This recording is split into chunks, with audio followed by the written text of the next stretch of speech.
دا دی اوس بل بم تازه وموښتي درکې نه دی معلوم. دغه د انسانانو مازغه پراته دي، دغه یې وینې دي، دغه لنګوټه ده او دغه نور ولکه وینې. بسم الله الرحمن الرحیم. السلام علیکم. زموږ د افغانستان سره د محبت او د نفرت قصه ډیره اوږده او ناشنا ده. کله چې په افغانستان کې د طالبانو حکومت راغلی نو په پاکستان کې څه مخصوص طبقو خوشحالۍ لمانځل شروع کړي. د هغه ټیم آی سی آی چیف میجر جنرال فیض حمید چې کوم دی هغه هم افغانستان دوره وکړله. په دغه دورې دوران کې یو فیمیل جرنالسټ هغه د فیض حمید نه کوېسچن وکړو چې تاسو د افغانستان صورتحال ته څه ګورئ مخکې. هغه ډیر په اعتماد سره جواب ورکړو چې ان شاء الله حالات په کنټرول کې دي او موږ د امن دپاره کار کوو، تاسو هېڅ فکر مه کوئ. لیکن بنیادي سوال دا دی چې هغه ټیم آی سی آی چیف چې په څومره اعتماد سره خبره کړې وه د هغه په خپل مشن کې کامیاب شو یا ناکامه. دا ویډیو چې تاسو کوم وکتله دا د افغانستان او پاکستان ترمنځ چې کوم چمن بارډر دی د بلوچستان په ښار کې د افغانستان د سیډ په چمن بارډر باندې ګولهباري شوي ده. په دغه ګولهباري کې تقریبا 6 کسان مړه شوي دي او په هغې کې قریبا 19 چې کوم دي هغه زخمیان شوي دي. ایس پی آر چې کوم دی هغه بیان ورکړو چې دغه ګولهباري او د حمله د هغې د سیکیورټي اهلکارو د سیډه شوی دی.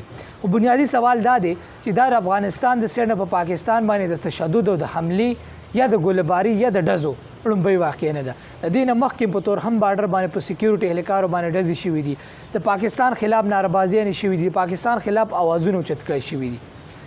لومبۍ خبره زه تاسو سره شریکوم. بنیادي سوال دا دی چې څومره مشکل حالات په افغانستان باندې راغلي دي نو پاکستان په هر صورتحال کې د افغانستان مدد کړی دی.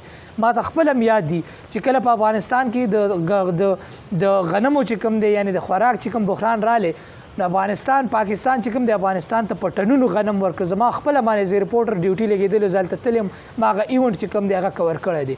په ټنونو غنم موږ هغوی ته ورکړه.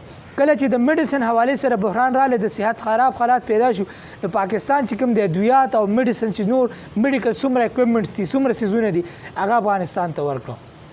دې سره سره د افغانستان دپاره پاکستان په هر فورم کې په هر ځای کې کوم دی اواز اوچت کړی دی. همیشه طور باندې د پاکستان د افغانستان دپاره د امن لاس ورکړی دی. تاسو ته به یاد وي چې په افغانستان کې کله حالات خراب شوي دي پاکستان چې کوم دی د هغې مذمت کړی دی. انټرنیشنل لیول باندې هم پاکستان د افغانستان دپاره اواز اوچت کړی دی. لیکن د دې هر څه باوجود افغانستان همیشه طور باندې پاکستان له چې کوم دی د تشدد لاس ورکړی دی. همیشه د پاکستان خلاف ناربازي کړې ده، بیانیه یې ساده کړې ده. همیشه طور باندې پاکستان خلاف چې کوم دی وایلیشن کړی دی. همیشه طور باندې د بارډر نه هغه غاړې او دې غاړې چې کوم دی په پاکستان باندې د حملې کولو کوشش کړی، باقاعده ګولهباري او ډزې کړي دي. لیکن بنیادي سوال دا دی چې د دومره هر څیز باوجود هم د افغانستان او د افغانانو په زړونو کې دا دومره نفرت ولې دی. تاسو سوچ وکئ افغانان چې کوم بیانیه سازي وړومبۍ بیانیه د هغوی دا ده چې د اټکه پورې چې کوم څومره علاقه ده څومره ځای دی څومره ځمکه ده دا ټول یو افغانستان دی او بالاخر دا به موږ حاصلو. تر اوسه پورې په هغې کې نه دی کامیاب شي.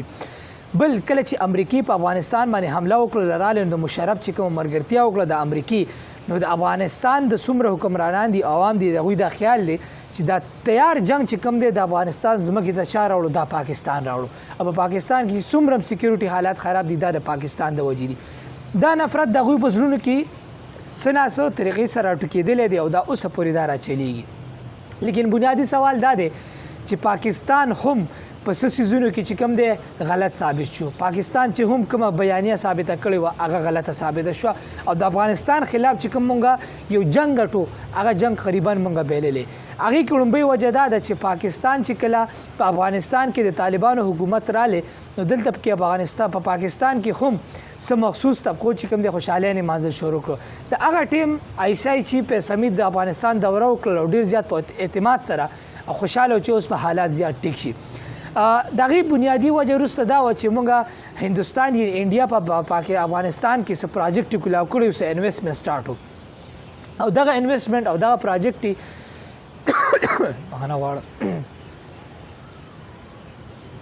او دغه انویسټمنټ او دغه پراجکټ چې کوم دی وروسته د پاکستان خلاف استعمالې دي. دغه ټیم چې کوم د افغانستان صدر اشرف غني هغه چې کوم دی د پاکستان په ځای باندې زیاتره ملګرتیا د هندوستان کوله. نو موږ دغه میشن ناکامه کولو دپاره موږ ډېر زیات خوشحاله موږ غوښتل ده چې په افغانستان کې چې کوم دی یو قسم ته د طالبانو حکومت راشي. د د طالبانو حکومت رالی زموږ امیدونه موږ د هغوی سره وتړل خو زموږ هغه امیدونه چې کوم دی غلط ثابت شو. زما غونته کې د صحافت طالب علمانو او نور څومره سینیر صحافیانو چې کوم دی هغوی دا خبره بار وکړله چې د افغانستان چې کوم طالبان دي او د پاکستان چې کوم ټي ټي پي یو طالبانو یو ګروپ دی دا یو خلک دي دا بدل نه دي. که چاري طالبان راشي په افغانستان کې د پاکستان حالات ټیکيږي نه دا حالات په نور هم خراب شي. د پاکستان چې کوم ټي ټي پی یعنی کله دم تنظیم دی د طالبانو هغه چې څومره مشران دي دا لیډ کیږي ټي ټي پی د کم ځای نه د افغانستان نه لیډ کیږي نو آیا دا به ست طریقې سره چې کوم د تعاون کوي. اوس نن تاسو سوچ ارګر کیو ګورئ کنه چې افغانستان کې طالبان حکومت راغلی په تورخم بارډر باندې حمله کیږي الته کې سکیورټي هلیکار ترمنځ جړپونه سٹارټي حمله سٹارټي دلته کې چمن بارډر باندې دا واقعیا وشوله نور چې کوم بیان بازی تاسو ګورئ هغه کیږي د افغانستان جنډر ورزول کیږي نور چې کوم زمونږه ډیپلوماسي دا یا زمونږ کوم سفارتکاری دا یا زمونږ چې څومره پالیسی دا هغه تقریبا موږ په هغه کې ناکام یو. طالبان حکومت را لې موږ په انټرنیشنل فورم باندې وای سی کې موږ د هغوی لپاره اوازونه اوچت کړو موږ دا وخت چې حالات به ټیک شي خو د افغانستان په افغانانو په زړونو کې او د هغوی د حکامو په زړونو کې څومره نفرت دی هغه نفرت تر اوسه پورې برقرار دی هغه مو ختم نه کړو.